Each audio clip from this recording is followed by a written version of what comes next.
വിമർശനങ്ങൾക്കും അഭിപ്രായ ഭിന്നതകൾക്കും ഒടുവിൽ കൊല്ലത്ത് തുടരുന്ന സിപിഎം സംസ്ഥാന സമ്മേളനം ഇന്ന് സമാപിക്കും. അതിനിടെ കരുനാഗപ്പള്ളിയിലെ സിപിഎം വിഭാഗീയതയിൽ സംസ്ഥാന കമ്മിറ്റി അംഗം സൂസൻ കോടിക്കെതിരെ നടപടി ഉണ്ടാകുമെന്നാണ് സൂചന. നേരത്തെ കൊല്ലം ജില്ലാ കമ്മിറ്റി അംഗങ്ങൾക്കെതിരെ നടപടി എടുത്തിരുന്നു.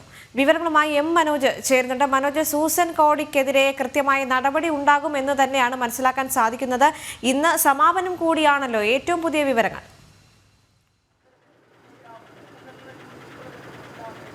ദേവിക, കഴിഞ്ഞ കുറച്ച് മാസങ്ങൾക്ക് മുൻപ് തന്നെയാണ് ഈ കൊല്ലം ജില്ലയിൽ വിഭാഗീയത തെരുവിലേക്ക് ഇറങ്ങിയത്. കാരണം ലോക്കൽ സമ്മേളനങ്ങളിൽ കയ്യാങ്കളി ഉണ്ടാകുന്നു, തുടർന്ന് അവിടെ നേതാക്കളെ പൂട്ടിയിടുന്ന സാഹചര്യം ഉണ്ടാകുന്നു. അങ്ങനെ പല രീതിയിലും CPM-നുള്ളിൽ അങ്ങനെ സംഘർഷം മുന്നോട്ട് പോകുന്നു, ചേരിതിരിഞ്ഞുള്ള പോരാട്ടം മുന്നോട്ട് പോവുകയായിരുന്നു. അപ്പോഴാണ് ഈ കരുനാഗപ്പള്ളിയിലെ CPM ഏരിയ കമ്മിറ്റി ഓഫീസിലേക്ക് ഒരു വിഭാഗം പ്രവർത്തകർ പ്രതിഷേധവുമായി എത്തിയത്. അവിടെ കുത്തിയിരുന്നു കൊണ്ട് കുറച്ചധികം നേരം പ്രതിഷേധം ഉണ്ടായിരുന്നു. ഇതിനെല്ലാം പിന്നിൽ ഇരു പക്ഷങ്ങളാണ് എന്നുള്ളതാണ് പാർട്ടിയുടെ വിലയിരുത്തൽ. അതായത് ഈ CPM-നുള്ളിൽ തന്നെ കൊല്ലം ജില്ലയിൽ ഇരു പക്ഷങ്ങളുണ്ട്. അത്തരത്തിൽ ഒരു പക്ഷത്തെ നേതാവാണ് സൂസൻ കോടി എന്നുള്ളതാണ്. സൂസൻ കോടി സംസ്ഥാന നേതാവ് കൂടിയാണ്.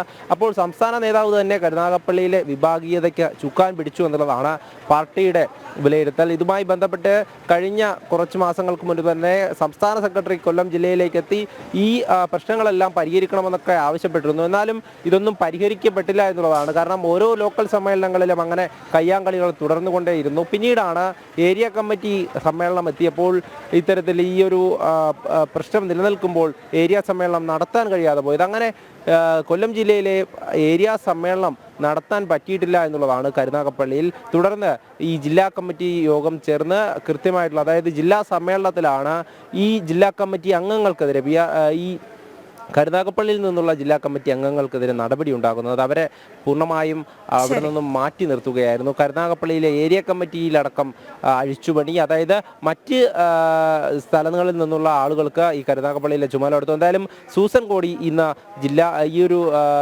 കൊല്ലം ജില്ലയിൽ നടക്കുന്ന CPM സംസ്ഥാന സമ്മേളനത്തിൻ്റെ ഭാഗമാകുന്നുണ്ട്. പക്ഷേ സൂസൻ കോടിയെ സംസ്ഥാന കമ്മിറ്റിയിൽ നിന്നും ഒഴിവാക്കുമെന്നാണ് ലഭിക്കുന്ന സൂചന. എന്തായാലും ഒരു നടപടിയിലേക്ക് നീങ്ങാനാണ് CPM-ന്റെ തീരുമാനം. ഇക്കാര്യം കഴിഞ്ഞ ദിവസം ഈ ഒരു മറുപടി പ്രസംഗത്തിലടക്കം, ഈ ചർച്ചയിലടക്കം MP ഗോവിന്ദൻ ഈ കാര്യം സൂചിപ്പിച്ചിരുന്നു. അതായത് കരുനാഗപ്പള്ളിയിലടക്കം നടന്നത് ഏറെ വിമർശനങ്ങൾക്കും അഭിപ്രായ ഭിന്നതകൾക്കും ഒടുവിൽ കൊല്ലത്ത് തുടരുന്ന CPM സംസ്ഥാന സമ്മേളനം ഇന്ന് സമാപിക്കുകയാണ്. കൂടുതൽ പേർക്കെതിരെ നടപടിക്ക് സാധ്യതയുണ്ടെന്നും അറിയാൻ സാധിക്കുന്നുണ്ട്. എം മനോജാണ് കൊല്ലത്ത് നിന്ന് വിവരങ്ങൾ പങ്കുവച്ചത്.